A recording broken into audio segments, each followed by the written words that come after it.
नमस्कार, मैं प्रमोद सोनी और आप मुझे देख पा रहे हैं। और अभी आप देख सकते हैं कि हमारे बीच बैठे हुए हैं भावी मुखिया उम्मीदवार मनोज साहू जी, जिनको बाबा का नाम से प्रचलित है। जन जन के लोग इनको बाबा का नाम जानते हैं। और मैं बता दूं कि चुनावी जो घोषणा डिक्लेरेशन है, पंचायत चुनाव की घोषणा आगाज हो चुकी है और ऐसे में सभी उम्मीदवार अपने अपने दमखम लगाना जारी कर चुके हैं। अपने मैनिफेस्टो को साथ लेकर के जनता का भी जाना चालू कर दिए हैं और इसी उद्देश्य को लेकर के हम अपने स्टूडियो में आज इन्हें बुलाया है। सबसे पहले आपका बहुत बहुत स्वागत है हमारे स्टूडियो में। आपको स्वागत है। मनोज जी, ये बताएं कि चुनाव, पंचायती चुनाव हो चुका है, क्योंकि पंचायत जो है वो विकास का एक पैमाना होता है जो गवर्नमेंट ने इस उद्देश्य से पंचायती चुनाव कराई है और कराने की जो कवायद की है कि ताकि यहाँ पे जो सुदूरवर्ती क्षेत्रों में भी एक डेवलपमेंट आ सके, विकास आ सके। क्योंकि विकास आपका एक मुद्दा है, आपने कहा कि विकास ही मेरा एक मुद्दा है और विकास को लेकर के ही आगे मैं बढ़ूंगा। तो किस तरह से विकास कोई पैमाना है, किस तरह का मापदंड है और किस तरह के विकास को आप किस तरह देखते हैं? और चौपारण पंचायत से कमोबेश आप चुनाव लड़ने वाले हैं, तो चौपारण के लिए क्या रोड मैप तैयार किया आपने, दर्शकों को बताएं। विकास का जो मुद्दा है सर, वो जनता समझ रही है भली भांति कि 5 साल के रीजन में मेरे साथ क्या किया गया। इसका तो रीजन का जनता ही जवाब देगी। जो खास करके गोवा में बीघा को देखा जाए, तुरिया टोला के देखा जाए, जो आज तक पानी लेने के लिए महिला लोग 1 किलोमीटर पैदल माथा पर तसला रख के जाती है, उनको देखने के लिए कोई नहीं है। खास करके जो प्रेजेंट मुखिया जी हैं, बगल में उनका दुकान है, उनका ध्यान रहना चाहिए। जब वहाँ पर हम जाते हैं, समस्या मेरे पास आता है, चूँकि जनता से लगाव है मेरे साथ, उस पर बहुत तरह का संज्ञान हम लिए हैं।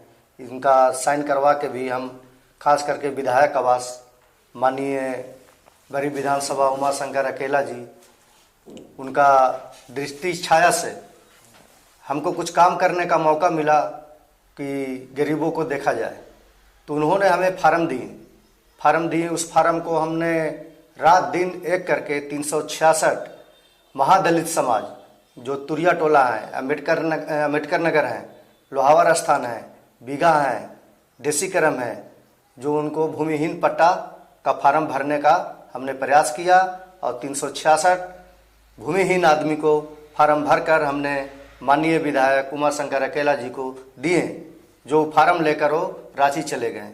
आने वाले समय में अगर उनका भूमि मिल जाता है, इससे ज़्यादा खुशी हमें नहीं मिलेगी। मनोज जी, एक चीज बताएं आपने कहा कि विकास आपका मुद्दा है और चौपारण में बहुत सारी खामियां अभी तक आपने जो बताई है, हमको ये बताइए कि चौपारण के सिरकोनों में भी बहुत सारे ऐसे गांव है, टोला है जहां पानी की समस्या है और कई ऐसी जगह पे है वहां भी कुछ बहुत सारे समस्या से लोग ग्रसित है। ठीक है, तो आपको अगर मौका मिलता है तो आप उसको किस तरह से देखते हैं, किस तरह से आगे ले जाएंगे? सबसे पहले जो पानी की समस्या है, वहाँ पर बार बार जो भी कैंडिडेट लोग हैं, वो सीधा उनका एक ही आवाज़ है कि वहाँ पर पानी नहीं निकलता है बोरिंग के द्वारा।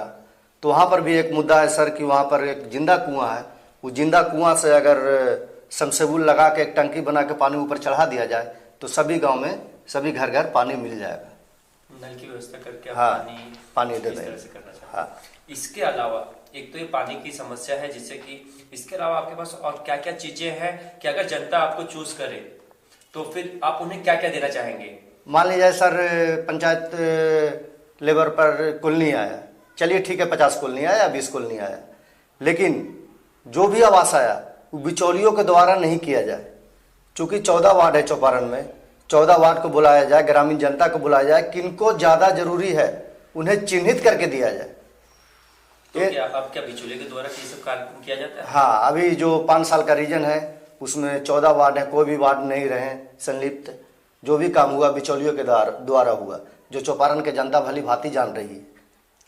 मनोज जी, एक चीज बताएं मुझे, चौपारण एक सदर है और यहाँ से ही जो विकास की किरनी होती है और पंचायतों में जाती है, लेकिन देखा जा रहा है चौपारण जीटी रोड का जो हाल है वो काफी खराब है, गंदगी का अंबार है। आप भी उधर से गुजरते हैं, आपका भी घर सदर में है, तो अभी तक ने आपने कभी भी मुद्दा नहीं उठाया, ऐसा क्यों? और अगर इस तरह के चीजों को सोचते हैं तो आगे किस तरह से इसे जल्दी से जल्दी सॉल्व होगा, उसको बताएं। मीडिया से जुड़ने का मौका हमको आज पहली बार मिल रही है, इसलिए हम मुद्दा नहीं उठाएं। मुद्दा तो है ही, मुद्दा तो चौपारण का जो सबसे ओवरब्रिज का जो मुद्दा है, जो आदमी लोग एक्सीडेंट होके घटना घट रहा है, जो डेट कर रहे हैं, हॉस्पिटल जा रहे हैं, ये तो बहुत बड़ा मुद्दा है। ये पूरा जनता के सामने है, मीडिया के सामने है। इस पर आवाज़ उठाने के जहाँ तक मेरा सक्षम है वहाँ तक हम करते हैं। बाकी मीडिया के अनुरोध है कि आवाज़ ऊपर से ऊपर पहुँचाकर जो भी काम बाधित है उसको जल्द से जल्द करवाया जाए। कमी की बात की जाए तो अभी आप क्या यहाँ का जो विकास कार्य हुआ या जो भी वो कार्यकाल अपने कार्यकाल में जो मुखिया है वर्तमान में उन्होंने जो किया है उससे कितना संतुष्ट हैं, और अगर संतुष्ट नहीं है तो किन किन मुद्दों पर और भी सुधार की गुंजाइश है, जो आपको अगर मौका मिलेगा तो आप उसको किस तरह से देखते हैं, कैसे कौन कौन से ऐसे मुद्दे हैं आप मुझे बताएं, चैनल को बताएं। मुद्दा अभी है चिन्हित कर कोई काम दिया गया, जैसे वो अभी बहुत सा महिला लोग का विधवा पेंशन नहीं बना है, जो मसूमात हैं, जो वृद्धा पेंशन नहीं बना है, मसूमात का भी नहीं बना है। जो अभी हम सर्वे करने के बाद गांव-गांव घूम रहे हैं, घूमने के बाद 25 से 30 महिला का लिस्ट बनाया गया, उसमें हमने भरने का काम किया। अब आगे ब्लॉक का काम है, वहाँ पर कार्रवाई होकर उनका फार्म रेडी किया जाएगा। उसको बाद हमने क्या किया, जो अत्यंत अभी 2 बच्ची ऐसी हैं जिनका माता पिता नहीं है, वो बच्ची हैं बीघा का, उनको कोई देखने वाला नहीं है। जब बच्ची वो कमाएगी तब अपना 2 छोटे छोटे भाई बहन है तब खिलाएगी, नहीं कमाएगी तो नहीं खिलाएगी। उनको भी देखने का प्रयास हम सद्भावना विकास मंच द्वारा कर रहे हैं। चूँकि सद्भावना विकास मंच हमने 3 महीना पहले चौपारण में लाए, जो प्रशासन का सहयोगी टीम है, जो कभी भी प्रशासन आवाज़ लगाने के बाद आपातकाल में हम लोग 700 चौपारण पंचायत से एक आवाज़ पर खड़ा मिलेंगे। आपने देखे होंगे कि बीघा पर जग हो रही थी, उसमें हम लोग पीला ड्रेस जो पुलिस मित्र लिखा हुआ था वो सद्भावना टीम था। हम लोग 250 से 300 संख्या में लाइन लगवाने का काम किया। समाज में किस तरह सद्भावना बने रहे, साधुवाद बने रहे, इस तरह का प्रयास हम लोग कर रहे हैं। जो किसी तरह कहीं गांव गली में लड़ाई झगड़ा हो उससे पहले हम लोग निपटारा कर दें, उसको बाद अगर नहीं हम लोग से हो पाता है तो प्रशासन अपना काम देखेगी। दर्शकों के लिए काफी इम्पोर्टेंट सूचना है कि चुनावी बिगुल जो है वो किसी भी वक्त बच सकता है। झारखंड के पंचायती चुनाव की बात करें तो आलमगीर आलम किसी भी वक्त अनाउंस कर सकते हैं और आचार संहिता भी लग सकती है। मनोज जी, आप बेसिकली जिस तरह से आप बात कर रहे हैं कि लोगों से बहुत ज्यादा घुल मिल रहे हैं, लोगों से मिल रहे हैं, तो लोगों की क्या क्या प्रतिक्रिया आपके पास आ रही है? जनता का जवाब है सर, जनता का जवाब खुद ही देगी। जनता इस बार विकास के मुद्दा पर, आवास के मुद्दा पर इस तरह से जागरूक हो गई है। इसका जनता जिधर चाहेगी, जनता का आप घूम कर देखेंगे कि जनता के झुकाव किस तरफ है। खास करके आप देखेंगे कि जो हमारे प्रेजेंट मुखिया विनोद भाई जी हैं, उनके घर के पीछे एक उपेंद्र भुइयां नामक एक व्यक्ति को 3 महीना से उनको देख रेख नहीं किया जा रहा है। उनका कैंसर का बीमारी था। जब हम वहाँ पर गए, मीटिंग किए तो देखें कि ये अत्यंत दुखी में है। उनको टाटा भिजवाने का काम किए, पॉकेट से हम अपना 3000 रुपया उनको दिए, समाज से चंदा करके 20,000 रुपया छटा के फिर उनका टाटा में इलाज हुआ। कल ही का बात है सर, सुगी देवी यहाँ आपका तुरिया टोला, आरती देवी तुरिया टोला और सुरेश भुइयां आपका बीघा, इन लोग का अपना गाड़ी पर बैठा के हम ले जाने का काम किया भलुआ में। अब भलुआ में इलाज करवाया इन लोग के। चूँकि सर आप कहेंगे कि चौपारण में क्यों नहीं करवाते हैं, कुछ ऐसा इलाज होता है जो होम्योपैथी द्वारा किया जाता है, जो पुराना इलाज है वो हमने करवाने का काम किया।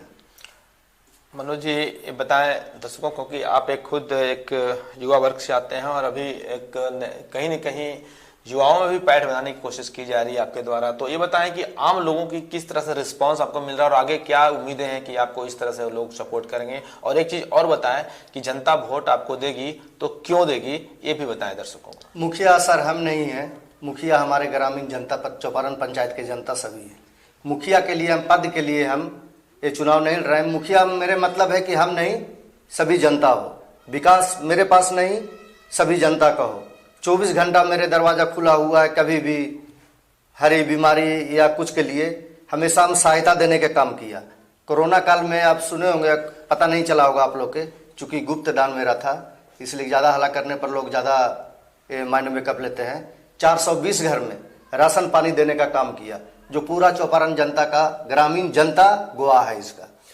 चौपारण की बात करें मनोज जी, तो फिर चौपारण ऑन पेपर की बात करें तो डेवलपमेंट काफी दिखता है जी, तो धरातल पे कितना काम हुआ है?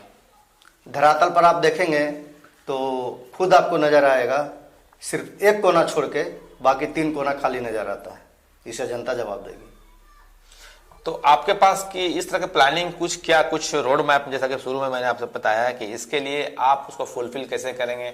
यहाँ की जो चूंकि मैं पहले बताया कि चौपारण एक सदर है, यहाँ से एक प्रकार पर विकास की किरणें बाहर भी जाती है, अन्य पंचायतों में जाती है, वो दिखता नहीं है। दिख रहा है या नहीं दिख रहा, वो आप बताएं मुझे कि क्या या वो सफाई की स्वच्छता की बात हो, या फिर डेवलपमेंट की बात हो, या फिर अन्य मुद्दों की बात हो, भ्रष्टाचार की बात, या फिर भ्रष्टाचार की बात हो, किस तरह से देखते हैं? मुद्दा सर बहुत अच्छा दिखता, जो आपका बात बार बार आ रही है कि दिखता नहीं है, चूंकि बिचौलियों के द्वारा हेर फेर किया गया।